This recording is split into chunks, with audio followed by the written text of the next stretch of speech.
안녕하세요. 연희입니다. 그동안 제가 재테크와 자기계발 도서 위주로 들려드렸는데요. 이제 좀 더 장르를 확장시켜 보려고 해요.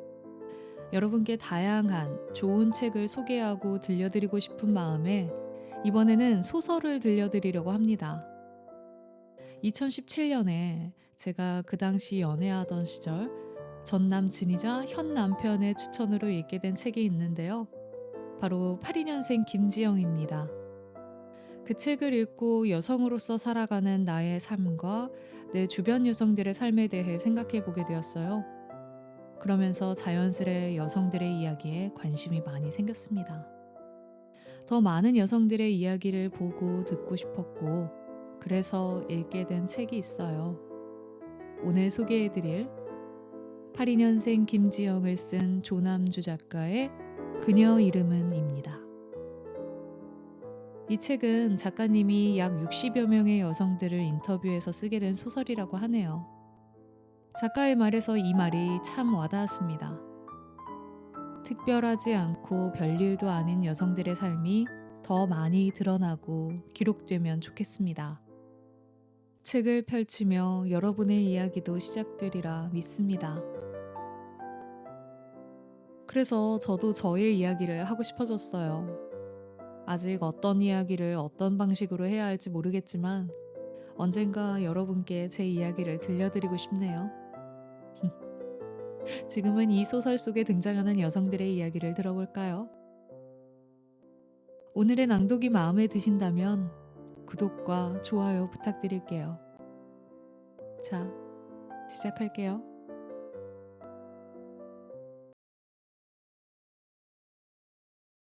어린 여자 혼자서. 엄마, 지금 서울은 눈이 엄청 많이 와. 나 처음 서울에 왔던 3년 전에도 눈이 참 많이 왔는데. 그때 3월 말까지 한방눈이 펑펑 쏟아져서 뉴스에도 나오고 그랬어. 우리 고향은 눈이 흔하지 않으니까 너무 신기했지. 이상기후인 건지 서울이라 그런 건지 그때는 잘 알지도 못했어. 안 그래도 아는 사람 하나 없는 낯선 서울이 더 춥고 힘들게 느껴지더라. 이사한 지 딱 한 달이네. 이제야 집도 얼추 정리가 된 것 같아. 엄마는 내가 집을 나온 게 아직도 그렇게 서운해? 혼자 이사했다고 하면 고생 많았다 정도 얘기는 해줄 줄 알았지. 엄마는 여전히 너무 차갑네. 엄마 말대로 사서 고생이지. 사서 고생이긴 한데 미안하지만 엄마랑 같이 살 때보다는 좋아. 엄마는 내가 서울에 대한 막연한 동경 때문에 집을 나왔다고 생각하지? 맞아. 그런 것도 있었어. 낮에는 바쁘게 일하고 퇴근 후에는 전시 보고 공연 보고 영화관이나 서점에 가볍게 들르고 짬짬이 인문학 강좌도 들으면서 교양 있게 살고 싶었어. 우리 집 근처에는 그런 걸 할 수 있는 데가 없잖아. 흔한 프랜차이즈 커피 전문점 하나 없는데. 물론 지금도 내가 꿈꾸던 대로 살고 있지는 않아. 그럴 돈도 없고 시간도 없어. 처음 합격 통보 받았을 때는 이 정도 월급이면 혼자 살기에 충분할 줄 알았어. 내가 씀씀이가 큰 것도 아니고 특별히 돈 나갈 때가 있는 사람도 아니니까. 서울 월세가 이렇게 비쌀 줄은 정말 생각도 못했지 뭐야. 그렇다고 돈을 많이 받으면 하고 싶은 거 다 하고 살 수 있는 것도 아니야. 퇴근이 너무 늦거든. 서울 사람들은 참 이상해. 잠을 안 자나 봐. 회사에서 자주 저녁을 시켜 먹는 식당이 하나 있는데 6시 30분 넘어서 시키면 배달이 밀려서 1시간씩은 기다려야 해. 근처 빌딩에는 9시, 10시까지 환하게 불이 켜져 있는 창이 태반이야. 그 시간에 퇴근하면서도 그냥 가기 아쉽다며 다들 맥주를 한 잔씩 하고 취하면 또 다른 종류의 술을 마시러 가고. 그렇다고 서울이 안전한 도시도 아닌데 말이야. 이번에 왜 이사를 했냐면 사실은 누가 가스배관을 타고 창을 통해 방으로 들어오려고 했어. 여름에는 오히려 조심했던 것 같아. 해가 떨어지면 외부와 연결되는 큰 창은 꼭 닫고 신경 써서 잠갔어. 싱크대 앞에 작은 창 하나만 열어두고 그 더위를 다 버텨냈지. 근데 그날은 왜 그랬을까? 청소할 때 창을 열었을 거야. 청소를 마치고 창을 닫고 잠금고리를 올리지 않았던 모양이야. 자고 있는데 끼익끼익 거슬리는 소리가 났어. 처음에는 꿈인가? 윗집에서 뭘 하나? 생각했는데 낮은 남자 목소리가 아이 씨발 이러더라고. 순간 불길이 올라오는 것처럼 발바닥부터 등줄기를 타고 머리 꼭대기까지 뜨거운 게 훅 훑고 지나가더라. 일어나지 못했지. 눈도 못 떴어. 소리가 난 곳이 문 밖인지 창 밖인지 아니면 집안인지 알 수가 없잖아. 내가 문을 열어뒀었나? 도둑이 미리 들어와 숨어 있었나? 문 따는 소리를 자느라 못 들었나? 별별 생각이 다 들더라고. 그때 또 끽, 끽, 끽 했고, 그제야 큰 창 소리라는 걸 알았어. 그 창이 늘 뻑뻑했거든. 일단 자는 척 계속 누워 있었어. 마침 창문 쪽을 바라보는 방향으로 누워 있어서 살짝 눈을 뜨고 보면 되는데, 봐야 하는데 너무 무서워서 눈이 안 떠지는 거야. 주먹을 꼭 쥐고 속으로 하나, 둘, 셋을 세면서 눈을 번쩍 떴어. 조금만 떠지지가 않아서. 10cm 정도 열린 불투명 창에 사람 머리 같은 둥그런 그림자가 비쳤어. 처음에는 너무 어두워서 그림자가 집 안에 있는지 집 밖에 있는지 잘 모르겠더라고. 다행히 금세 눈이 어둠에 익숙해졌고 그림자가 창 밖에 있다는 걸 알아볼 수 있었어. 남자가 가스배관에 매달려 좁은 방범창 틈새로 손을 집어넣어서 창문을 열고 있었던 거야. 채 한 뼘도 열리지 않은 창문, 그 바깥의 방범창. 그것도 3층 높이에 매달려 있다는 걸 알면서도 난 아무것도 못하겠더라고. 그렇게 내가 굳어 있는 사이 남자는 계속 창을 열려고 애썼고 어느 순간 스르륵 하고 굴러가듯 부드럽게 창이 열려버렸어. 아주 활짝. 정신이 바짝 들더라. 뱃속부터 용기를 끌어모아서 아악 하고 온 동네가 쩌렁쩌렁 울리도록 소리를 질렀어. 그러니까 남자도 으악 소리를 질렀고 휘청하더니 바닥으로 떨어지는 것 같았어. 나는 그제야 112에 신고를 했지. 그 남자 죽지 않았어. 크게 다치지도 않았고. 발목뼈에 금이 가서 도망은 못 가고 그 자리에서 잡혔는데 나 죽는다고 난리를 피워서 일단 병원에 데려간 모양이야. 그리고 나는 경찰한테 혼났어. 내가 사람 죽일 뻔했대. 만약에 그 남자가 죽거나 어디 불구라도 됐으면 어쩔 뻔했냐고. 그 높은 데서 사람을 위협하면 되느냐고. 앞으로는 조용히 경찰에 신고하래.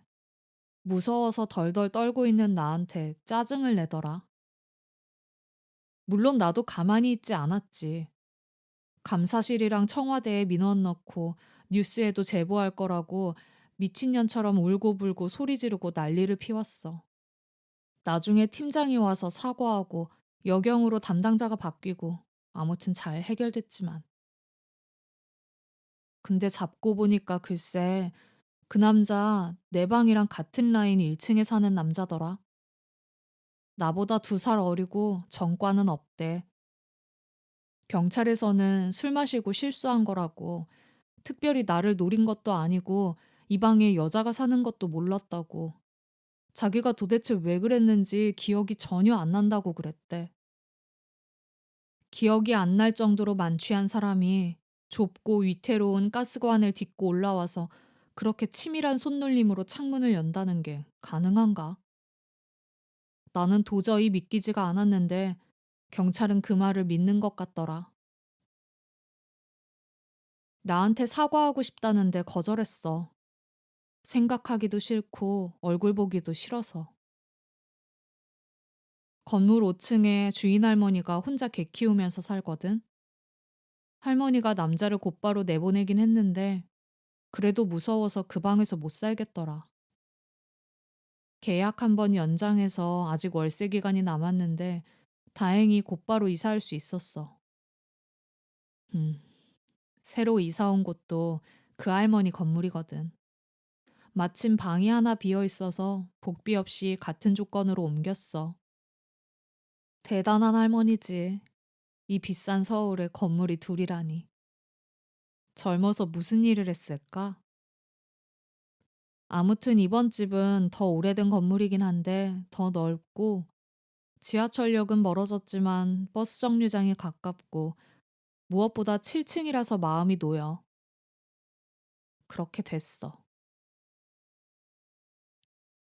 이렇게 줄여서 쓰니까 별일 아닌 것 같네. 사실 나 아직도 병원에 다니고 약을 먹고 밤에 불을 끄고는 잠을 못 자.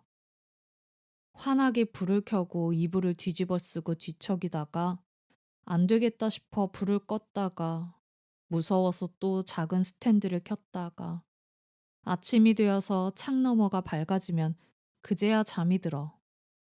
생활이 엉망이지. 예전 집 구할 때 사실은 3층이라서 좀 꺼려졌었어. 보증금 500만 원만 더 있으면 더 높은 층을 구할 수 있는데 1,000만 원만 더 있으면 공동 현관에 CCTV와 비밀번호 잠금 장치가 있는 집을 구할 수 있는데 2천만 원만 더 있으면 대로와 바로 맞닿은 경비실도 있는 집을 구할 수 있는데 아쉽지만 어쩔 수 없다고 생각했어. 그런데 이번 일을 겪고 보니까 돈이 없는 게 그저 조금 아쉬운 일이 아니라 생존을 위협받는 일이더라. 내가 경찰서와 병원을 오가고 혼자 이사를 준비한다는 걸 미리 알았더라면 엄마는 뭐라고 했을까? 그 대단치도 않은 회사 때려치우고 당장 내려오라고 했을까? 아니면 네가 선택한 일이니까 징징대지 말고 네가 다 감당하라고 했을까? 사실 좀 속상하더라. 네가 그 미친놈이냐고 남자의 멱살을 잡아줄 사람, 피해자한테 무슨 소리 하는 거냐고 경찰서를 뒤집어 놓을 사람, 당장 이사 나갈 거니까 보증금 내놓으라고 고함을 칠 사람이 필요했던 게 아니야. 괜찮냐고, 놀랍겠다고, 마음 편안해질 때까지 곁에 있어 주겠다고 하는 사람이 없다는 게 힘들었어. 엄마한테 말해봐야 내 탓만 할 텐데 차라리 말하지 말아야겠다는 생각부터 든다는 게 서러웠어. 늘 그랬잖아. 내가 아파도 다쳐도 힘들어도 실패해도 누군가에게 속거나 상처를 받아도 늘 내 잘못이랬잖아. 그런 일을 당하는 내가 못난 거랬잖아. 엄마 대단한 사람인 거 잘 알지. 무능력한 아버지 대신 돈도 벌고 살림도 다 하면서 우리 삼남매 잘 키워준 거 고마워. 엄마 학습지 외판원할 때 한 달에 신발 한 켤레씩 달아 없어질 정도로 뛰어다녔던 거 지금 생각해도 짠하고. 엄마는 국민학교밖에 못 나와서 정작 당신이 팔던 학습지 풀지도 못하지만 하나도 안 부끄럽다고 했던 거 나도 동의해.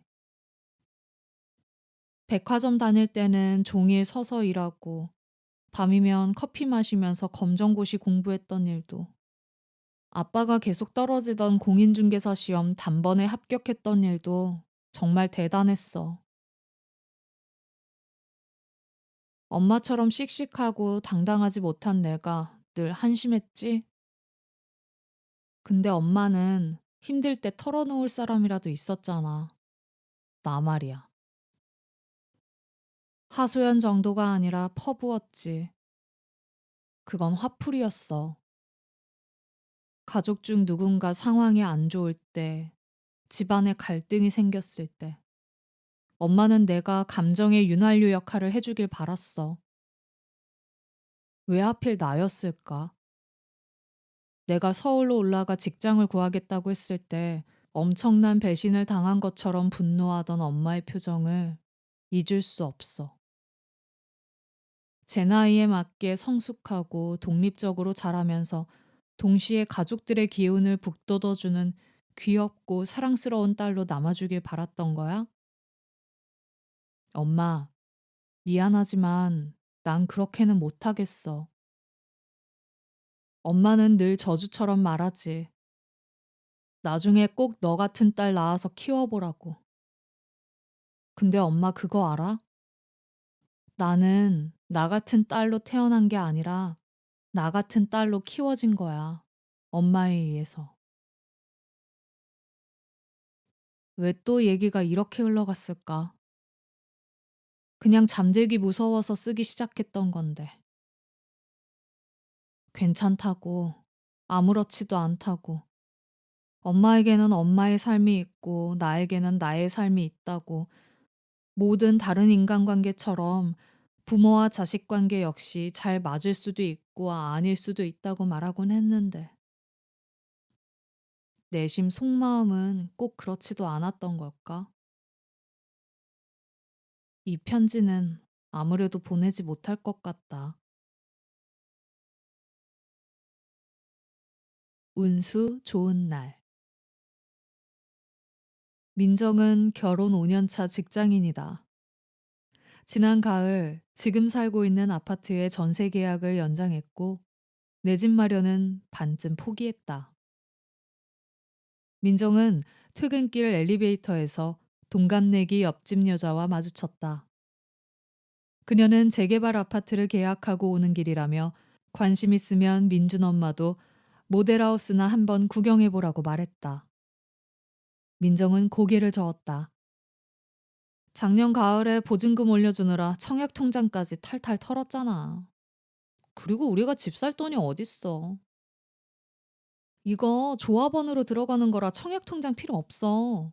입주까지 5, 6년은 걸린다니까 그동안 열심히 벌면 되지. 우리 또 이웃사촌 하자. 응? 담당 과장이 아주 일 처리를 잘한다며 원한다면 그 과장으로 상담 예약을 해주겠다는 호의도 덧붙였다. 민정은 얼결에 토요일 오전 10시로 모델하우스 방문 예약을 하게 됐다. 석주는 시큰둥했다. 민준이가 그렇게 일찍 일어날 수 있겠냐? 당신 요즘 입덧 때문에 사람 많은데 못 가지 않느냐? 라인 상황에 따라 주말에 출근해야 할지도 모르겠다며 못 갈 이유들을 늘어놓았다. 토요일 아침, 민준이는 개운한 얼굴로 일찍 일어났고, 민정은 입덧이 가라앉아 밥 한 그릇을 다 먹었고, 석준의 회사에서는 아무 연락이 없었다. 벌써 20명 남짓 줄을 서 있었다. 예약했다고 말하자 직원이 민정의 가족을 입구 쪽으로 안내했는데 줄 서 있던 할아버지 한 명이 유리문을 쾅쾅 두드리며 고함을 쳤다. 왜 새치기야? 이것도 빽 있어야 먼저 보는 거야? 이분들은 미리 예약하신 분들이에요. 기다리기 힘드시면 예약해놓고 다시 오시라고 아까 말씀드렸잖아요. 내가 미쳤어? 왜 두 번 걸음을 해? 내가 입주 때까지 못 살 것 같아? 나 100살까지 살 거야? 네네, 어르신. 꼭 장수하시고 조금만 기다리세요. 소란스러운 대기줄을 지나쳐 1층으로 들어서는데 이게 뭐라고 부부는 약간 으쓱했다.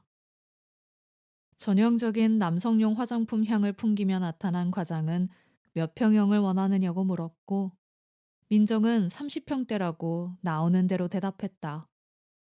과장은 고개를 끄덕이며 모델하우스가 꾸며져 있는 2층을 가리켰다.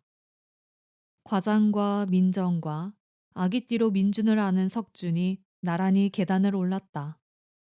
계단이 가파른 편이라 민정은 아랫배가 약간 당겼는데 좁은 계단에 올라가는 한 줄과 내려오는 한 줄이 컨베이어 벨트처럼 일정한 속도로 움직이고 있어서 어떻게 멈추거나 줄에서 빠져나올 수가 없었다.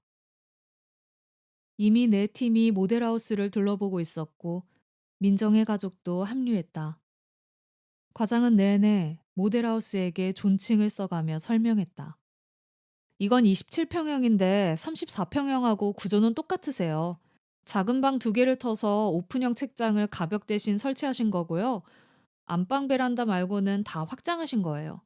구조가 워낙 좋으셔서 세 식구면 사실 27평으로 충분하세요. 쭈뼛쭈뼛 과장의 뒤만 따라다니는 민정의 가족과 달리 다른 방문객들은 스스럼 없이 모델하우스 안을 활보하며 서랍을 열어보고 의자와 침대에 앉아보고 침 묻힌 손가락으로 벽지를 문질러 보기도 했다. 그러다 직원으로 보이는 아무에게나 질문을 하고 자기들끼리 감상과 정보를 나누었다. 미용실 잡지에서나 보던 집, 하이글로시 붙박이장, 대리석 상판의 싱크대와 아일랜드 식탁, 원목 거실장과 선반 정도는 기본 옵션에 포함이겠지. 민정은 오픈형 책장만은 꼭 설치해야지 생각했고, 석주는 똑같은 체크무늬 식탁보를 깔아야지 생각했다. 사실 뱃속의 아이까지 내 식구긴 하지만 진짜 27평으로도 충분할 것 같았다. 베란다 창 너머에 붙어 있는 석양 사진을 보며 민정과 석주는 왠지 벅차오르는 기분이 들었다. 부부는 자연스럽게 한층 위의 사무실로 가 상담 테이블에 앉았다. 옆 테이블의 노부부는 그래서 전매가 언제 된다는 건지 묻고 있었고 그 옆에 중년 남성은 공동명의니까 자신은 2분의 1씩 한 채를 가지고 있는 셈이 아니냐고 따지고 있었다. 알 수 없는 얘기들이었다. 과장은 조합원 가입 신청서라고 적힌 서류를 테이블에 올려놓으며 말했다. 평당 2천 생각하시면 돼요. 주변 시세에 비하면 엄청 저렴한 거죠. 또 중요한 게 여기가 은별초 은별중 학군이에요. 조합원 아파트라 입주까지 시간이 좀 걸린다는 게 유일한 단점인데 어디 보자. 우리 애기는 입주하고 은별초 가면 시기가 딱 맞겠네요. 길 건너 우성 아파트도 은일초 배정돼요. 주택가 조선족 애들 다 은일초로 오는 거 아시죠? 민정이 5년 동안 돈을 얼마나 모을 수 있을까, 얼마나 더 대출을 받아야 할까 생각하고 있는데 석준이 몸을 반쯤 과장 쪽으로 기울이며 물었다. 진짜 청약 통장 없어도 되는 거 맞아요? 그럼요. 조합원으로 들어오시는 거니까요. 일반 분양하고 달라서 동호수도 지정 가능하시고요. 참, 근데 조합원 가입 조건이 있어요. 세대 주셔야 하고 서울 거주 6개월 이상, 34평형 이하 주택 한 채 이하 소유. 이 조건은 되시죠? 당연히 된다. 석주는 세대주이고 서울에서 태어나 평생을 살았고 집은 한 채도 없다. 마침 27평형을 계약했던 고객이 34평형으로 바꾸며 첫날 가장 먼저 빠졌던 로얄동 로얄층이 하나 나왔단다. 자기 고객이라 자기만 알고 있는 정보라며 과장은 조금 거드름을 피웠다. 두 분 참 운이 좋으시네요. 과장은 신청서에 203동 1503호라고 적으며 설명을 이어갔다. 계약금은 분양가의 10%, 그러니까 5,500이고요. 지금 2천, 한 달 후에 2천, 다시 두 달 후에 나머지 입금하시면 됩니다. 오늘은 딱 2천만 있으시면 돼요. 오늘은 딱 2천만. 없다. 이미 전세 대출이 5천 있는데 지난 가을 보증금을 8천이나 올려주느라 갖고 있던 모든 예적금과 청약 통장까지 해지하고도 추가로 4천을 더 대출받았다. 당장 2천을, 한 달 후에 또 2천을, 석 달 후에 또 1,500을 마련할 자신이 없었다. 민정은 주위를 둘러보았다. 그럼 여기 있는 사람들은 당장 2천만 원이 있다는 건가? 2,000원도 아니고 2천만 원이? 자리에 꼭 맞는 퍼즐을 끼우는 것처럼 모든 게 착착 맞아 들어갔다. 아파트 크기와 구조도, 위치도, 입주 시기도 다 좋았다. 조합원 자격도 갖추었다. 그런데 계약을 못했다. 왜 계약금이 있으리라는 생각을 못했을까? 민정과 석주는 머릿속으로 같은 생각을 하고 있었다. 그럼 그렇지.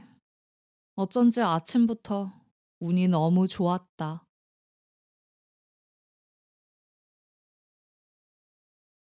진명 아빠에게. 아직 7시밖에 안 됐네. 아들네 손녀는 자고 있고 딸내 남매는 아직 안 왔어. 아, 지우는 지금 방학이라서 잠깐 와 있는 거야.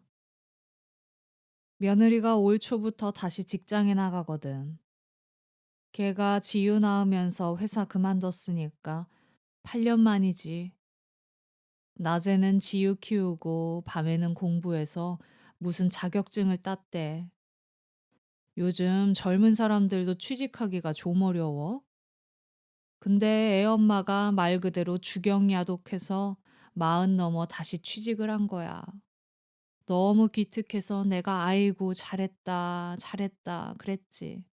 그때만 해도 방학이라고 지유를 아예 우리 집에 데려다 놓을 줄은 몰랐으니까. 하긴 우리 딸도 그랬는데 뭘. 내 뜻은 묻지도 않고 우리 옆동으로 이사 왔잖아. 수빈이 어린이집 다닐 동안만 도와달래 놓고 연년생으로 강빈이까지 낳고 벌써 6년째네. 진명 아빠, 나는 어린이집이 그렇게 일찍 끝나는지 몰랐어. 딸 야근하는 날만 한두 번 봐주면 되는 건 줄 알았지 뭐야. 사실 알았다고 해도 손주들 안 봐준다 소리 못했을 것 같아. 자식들이 살아보겠다고 저렇게 아등바등 하는데 어떻게 싫다고 해. 이제 이 생활도 익숙해져서 어려울 것도 힘들 것도 없는데 요즘 하루 세 끼에 간식도 한 번씩 꼬박꼬박 챙기려니 좀 고되네. 지금도 사실 애들 아침밥 준비할 시간인데 오늘따라 밥하기도 싫고 눈도 일찍 떠져서 오랜만에 진명 아빠한테 편지 쓰는 거야. 방학인데다 애가 셋이나 되니까 힘들긴 힘들어. 유치원 끝나는 시간이면 늘 손주들 데리고 놀이터 나오는 할머니들이 있거든. 애들끼리 놀게 두고 우리는 모여서 수다 떨고 그랬지. 그러다가 늦어지면 저녁은 근처 식당에서 사 먹고 들어가고. 그런데 애 셋을 데리고 움직이려니까 놀이터 가기도 식당 가기도 수월하지가 않아. 별 수 없이 내내 집에서만 먹고 치우고 그래. 어지르기는 또 어찌나 어지르는지. 온 집안에 자잘한 장난감이며 크레파스, 색종이, 동화책이 계속 늘어져 있어. 애들은 그 사이사이 부서져라 뛰어다니고 그러다 밟고 미끄러지고 부딪히고 다치고 싸우고 울고 정신이 하나도 없네. 그리고 내가 애들 공부 못 봐주는 것도 마음이 쓰여. 보니까 며느리가 독서록이랑 그리고 내가 애들 공부 못 봐주는 것도 마음이 쓰여. 보니까 며느리가 독서록이랑 일기장도 챙겨 보내고 문제집에 매일매일 풀어야 할 부분도 표시해 놓았더라고. 근데 지우가 펼쳐보지도 않아. 내가 한 번씩 그러다 엄마한테 혼난다 하는데 그럼 또 나한테는 다 했대. 지난 금요일에 며느리가 지우 데리러 와서는 숙제가 하나도 안 되어 있다고 애를 막 혼내는데 내가 옆에서 어찌나 눈치가 보이던지. 어떻게 알았는지 며느리가 우리 집 근처 수학학원 방학특강도 등록해 놓고 태권도 학원 줄넘기 수업, 피아노 학원 리코더 수업도 신청해 놨더라고. 방학 동안은 일주일에 한 번씩 학습지 선생님도 우리 집으로 와. 아들 말로는 지우 공부시키려고 그러는 게 아니라 나 힘들까 봐 한 달이나 애를 밤낮 없이 맡기는 게 미안해서 그런 거래. 지유 학원 가고 공부하는 시간이라도 한숨 돌리시라고.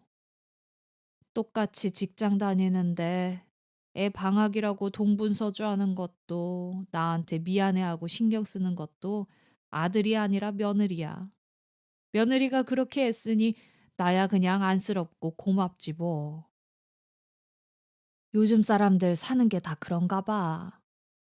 자식들은 나이 많은 부모한테 제 새끼를 종일 맡겨놓기 죄송하고 불안하고, 노인네들은 내가 제대로 못 놀아주고 못 가르치나 싶고, 애들은 또 애들대로 학원 뺑뺑이 하면서 지쳐가고, 왜 돈은 돈대로 들고 몸은 몸대로 힘들고 서로 얼굴도 제대로 못 보면서 온 가족이 힘들기만 한지 모르겠네. 그러고 보면 우리는 애들 거저 키운 것 같아. 쌀집 하는 동안은 가게에만 매달렸지. 쌀집 그만두고는 둘 다 일 다니느라 정신없었지. 진명 아빠는 3교대로 운전하고 들어오면 집에서 계속 잠만 자고, 나는 수당 좀 더 받아보겠다고 애들끼리 두고 야간조 나가고 그랬잖아. 매일 아침 손주들 유치원 가방에 식판이랑 물통 챙겨 넣을 때마다 후회가 되더라. 애들 책가방 한 번씩 봐줄 걸. 준비물 한 번씩 봐줄 걸. 내가 아직도 딸한테 미안한 게 있어.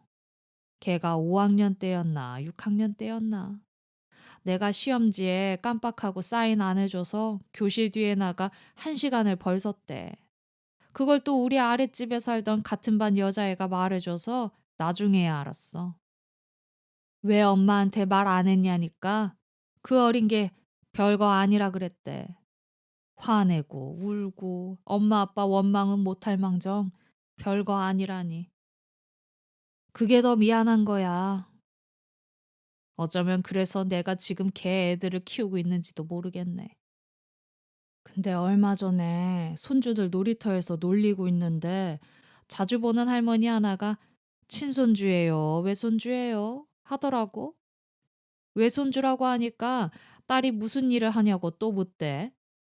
자랑하고 싶더라고. 그래서 주책인 줄 알면서도 다 말했어. 우리 딸이 학교 다니면서 내내 1등을 놓친 적이 없다고. 학원 한 번 안 다니고도 손꼽히는 명문대에 들어갔고 지금은 우리나라에서 최고라는 대기업에 다닌다고. 그랬더니 그 할머니가 대뜸 아이고 빵점짜리 딸이네 그러는 거야. 요즘 그런 말이 있대. 전업주부 딸은 100점, 칼퇴근하는 공무원이나 교사 딸은 80점, 그래도 저녁 먹기 전에 집에 오는 직장인 딸은 50점, 밤 12시에나 퇴근하는 대기업 직원 딸은 빵점이라고. 딸이 일하는 시간이 길수록 손주를 오래 봐야 하니까. 진명 아빠, 우리 딸, 우리 자랑스러운 딸이 빵점이래. 너무 서운하고 속상했는데 아니란 말이 선뜻 나오지를 않더라고. 사실 애들 보는 거 많이 힘들어. 딸이 아침에 눈곱도 안 뗀 손주들을 데려다 주는 게 7시 반. 아침 먹이고 세수시키고 옷 입혀 유치원 셔틀버스에 태워놓고 잠깐 집안 청소하고 장 보고 그러면 금세 2시야. 애들 받아서 또 오후 내내 봐야지. 작년부터 딸이 많이 바빠서 매일 야근했거든. 저녁까진 우리 집에서 먹이고 밤 되면 아예 딸네 애들 데리고 가서 씻기고 재웠어.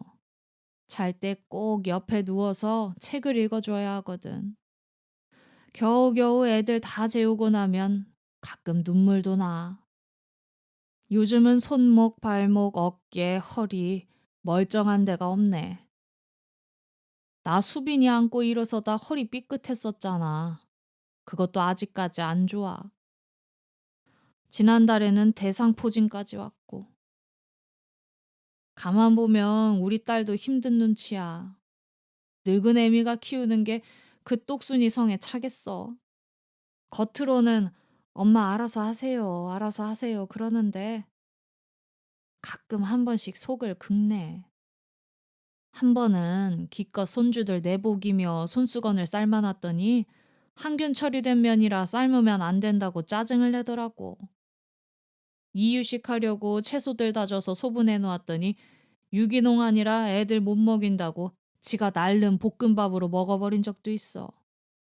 유치원 종일반 추첨해서 떨어지고 2시에 끝나는 정규반이 되었을 때는 어쩔 수 없지 않느냐고 말하는 게 어찌나 얄밉던지. 그래도 제 자식 일에 뒷짐 만지고 있는 사위가 제일 밉긴 하지. 아니다. 우리 아들도 똑같은데 내가 누굴 탓해. 애들 다 결혼시키면 진명 아빠랑 나랑 마음 편하게 산책하고 운동하고 가끔씩 여행도 다니자고 했었잖아. 평생 일만 했으니 이제 편히 쉴 날만 남은 줄 알았는데 또 손주를 맡게 될 줄 누가 알았겠어. 사실 진명 아빠 장례 다 치르고 우울증 같은 게 왔었어. 우리 텔레비전 홈쇼핑에서 여행 상품 방송 보는 거 좋아했잖아. 춘천, 여수, 제주도, 일본, 하와이. 가고 싶은데 메모하면서 손주들 조금만 더 키워놓고 가자고 했었지. 그래 놓고 진명 아빠, 왜 그렇게 서둘러 갔어? 다들 이 정도면 호상이라고 하던데 나는 그렇지가 않더라고. 나중에 같이 하자고 미뤄둔 일들이 너무 많아서. 생각해보면 우울한 거 다 손주들 때문인데 또 손주들 덕분에 웃고 살아. 어떻게 알고 내가 만든 반찬만 쏙쏙 골라 먹고 가족 그림에서는 늘 할머니를 제 옆에, 그리고 어버이날에는 지들 부모가 아니라 나한테 카네이션을 만들어줘. 지난 겨울에는 수빈이가 유치원 크리스마스 행사 때 만든 소원나무를 가져왔는데 삐뚤삐뚤 "애할머니 건강하세요라고 쓰여 있더라고. 일주일만 있으면 손주들 방학도 끝나네. 지금 같아서는 얼른 방학 끝나면 좋겠는데 막상 큰손주도 집에 가고 남매도 유치원에 가고 나면 조금 허전할지도 모르겠어. 진명 아빠 그거 모르지? 내가 우리 딸 어려서부터 "엄마처럼 살지 마." 그 말 참 많이 했어. 배우고 싶은 만큼 배우고 하고 싶은 일 찾아 열심히 하라고. 돈도 많이 벌어서 네 이름으로 집도 차도 가져보라고 했어. 우리 딸 좀 힘들어 보이긴 하지만 그렇게 살고 있는 것 같아. 그런데 딸이 계속 그렇게 살기 위해서는 내가 한참 더 손주들을 키워야 할 것 같네.